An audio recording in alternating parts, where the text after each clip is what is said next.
Welcome back cinema വാർത്താ മലയാളം. ഇന്നത്തെ ചില സിനിമ അപ്ഡേറ്റുകൾ എന്തൊക്കെയാണെന്ന് നോക്കാം. അർജുൻ അശോകൻ നായകനായി എത്തിയ ചത്താപ്പച്ച എന്ന ചിത്രം വേൾഡ് വൈഡ് 35 കോടി ക്ലോസ് ചെയ്തിരിക്കുകയാണ്. ബേസിൽ ജോസഫ്, ടൊവിനോ തോമസ്, വിനീത് ശ്രീനിവാസൻ അഭിനയിക്കുന്ന അതിരടി എന്ന ചിത്രത്തിൽ വിനീത് ശ്രീനിവാസന്റെ ക്യാരക്ടർ പോസ്റ്റർ ഇപ്പോൾ പുറത്തു വന്നിരിക്കുകയാണ്.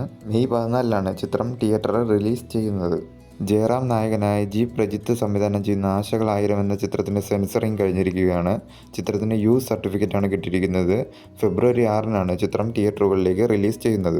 പ്രഭാസ് നായകനായി എത്തിയ ദി രാജാ സാബ് എന്ന ചിത്രം ഫെബ്രുവരി 6-ന് ജിയോ ഹോട്ട്സ്റ്റാർ വഴി OTT റിലീസ് ചെയ്യുന്നുണ്ട്. ഗണപതി, സാഗർ സൂര്യ എന്നിവർ പ്രധാന വേഷത്തിലെത്തിയ പ്രകമ്പനം എന്ന ചിത്രം തിയേറ്ററിൽ നല്ല രീതിയിലുള്ള കളക്ഷനുമായി മുന്നോട്ട് പോവുകയാണ്. ചിത്രം വെള്ളിയാഴ്ചയാണ് തിയേറ്ററിൽ എത്തിയത്. ശിവകാർത്തികേയൻ നായകനായി എത്തിയ പരാശക്തി എന്ന ചിത്രം ഫെബ്രുവരി 7-ന് C5-ലൂടെ OTT റിലീസ് ചെയ്യുന്നതായിരിക്കും. ചിത്രം പൊങ്കൽ റിലീസായിട്ടാണ് എത്തിയത്.